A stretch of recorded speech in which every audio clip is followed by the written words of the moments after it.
Everyone knows about Hereditary, Get Out, and The Witch. But what about the horror movies that slipped under the radar?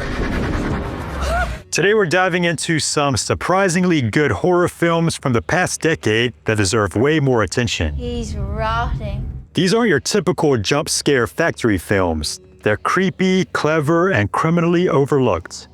Let's dig in.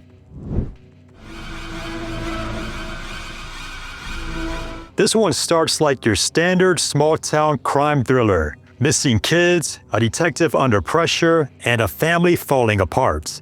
But then it flips. Halfway through, the movie changes perspectives in a way that completely recontextualizes everything you've seen. Suddenly, what felt like a ghost story becomes something far stranger, darker, and more unpredictable. What makes I See You so effective is the way it layers different types of horror. One minute you're convinced it's supernatural. The next, it feels like a home invasion thriller. And then it turns into, well, let's just say you'll be checking your closets and attics after this one. It's the kind of movie that keeps you guessing right until the end. And even then, you'll probably want to rewatch it just to catch all the details you missed the first time around. Think of it as horror's version of a magician trick. Misdirection, suspense, and just enough wait what moments to leave your popcorn on the floor.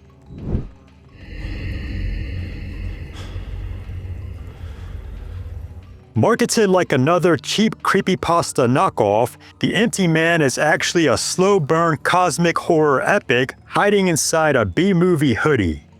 Think Lovecraft by way of True Detective, but with way fewer tentacles and way more whispered urban legends.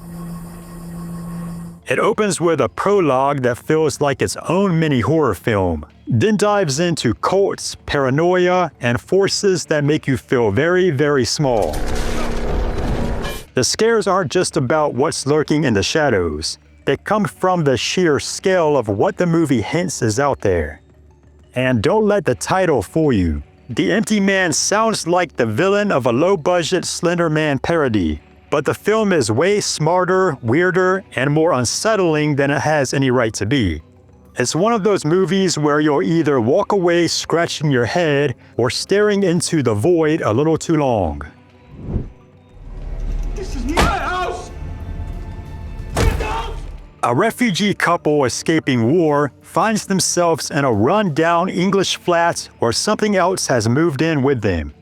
At first glance, it looks like a standard haunted house setup. Creaky walls, shadows that don't behave, things lurking just out of sight. But his house has more on its mind than just jump scares.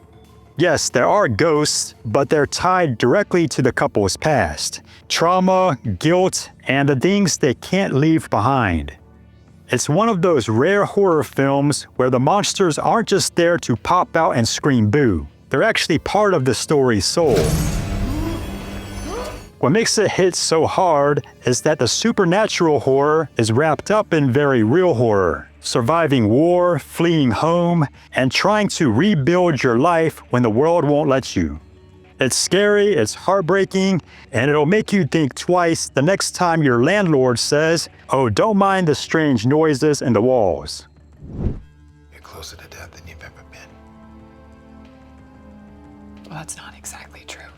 Rebecca Hall deserves an award for single-handedly carrying this haunted psychological horror. She plays a widow who starts uncovering dark secrets about her late husband. And let's just say the man had hobbies that don't involve stamp collecting. What makes The Night House so effective is its atmosphere. Stark architecture, reflections that don't quite match what's around you, and sound design that makes silence feel louder than any scream. With its many large windows and unsettling openness, the house feels alive, like it's observing her as much as she's exploring it. But beneath the scares, this is really a story about grief, depression, and a terrifying idea that the person you trusted most wasn't who you thought they were. It's creepy, it's tragic, and it leaves you wondering if some houses are designed less for living and more for hiding secrets.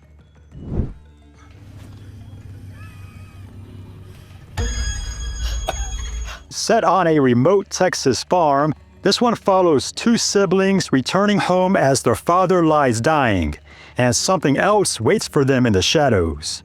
From the opening minutes, the film makes it clear this isn't going to end with a warm family reunion.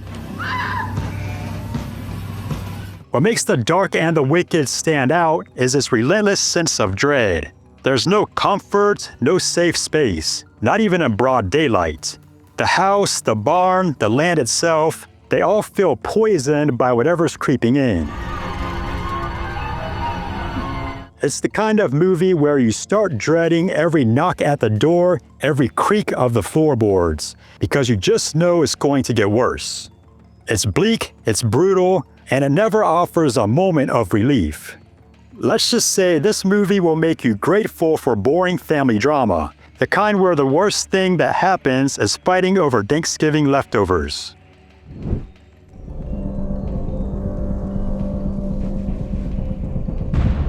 Brandon Cronenberg, yes, David's son, proves that body horror runs in the family. Possessor follows an assassin who hijacks other people's bodies to carry out hits. It's as disturbing as it sounds, and somehow even stranger when you actually see it. The horror isn't just in the brutal violence, though there's plenty of that. It's in the erosion of identity. Every time the assassin takes over someone else's body, she leaves a little bit less of herself behind. The lines between killer and victim blur until you're not sure who's in control anymore. Visually, it's a feast of surreal imagery, melting faces, glitching memories, and dreamlike violence that feels half nightmare, half art installation. In short, it's a film that asks, what's scarier, losing your body or losing your mind? And by the end, you'll probably answer, both.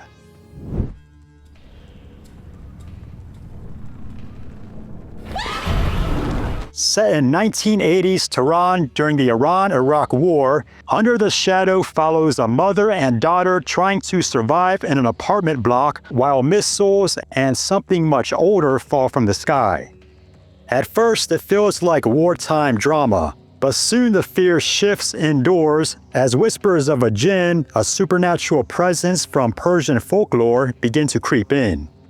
What makes the film so effective is how it blends real-world horror with the supernatural.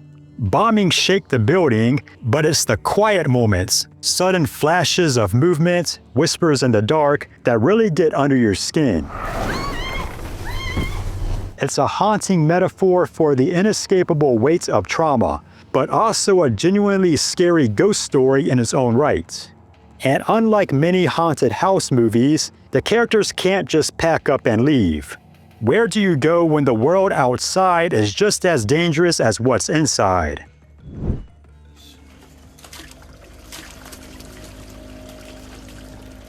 What you wish for is a tense, slow burn thriller that slides into horror almost without you realizing it. Nick Stahl plays a struggling chef who takes a too-good-to-be-true job cooking for a group of wealthy clients in a secluded mansion. Top 3 of all time. Well done. At first, it feels like a dream gig. Gourmet food, luxury surroundings, big paycheck. But pretty quickly, the cracks show, and what's expected of him turns darker and darker. The horror here isn't about monsters or jump scares. It's about power, exploitation, and how far people will go when they think money buys them everything. The tension builds like a pressure cooker, every scene turning the screws a little tighter until it finally boils over. It's stylish, unnerving, and the less you know about it going in, the better. Just trust me, this is one you'll want to experience without spoilers. So there you have it, 8 underrated horror gems from the last decade. Disturbing, surprising, and guaranteed to haunt you long after the credits roll. Did I miss your favorite recent underrated horror gem? Drop it in the comments, and maybe we'll do a part 2. Until next time, keep the lights on, and don't trust the shadows.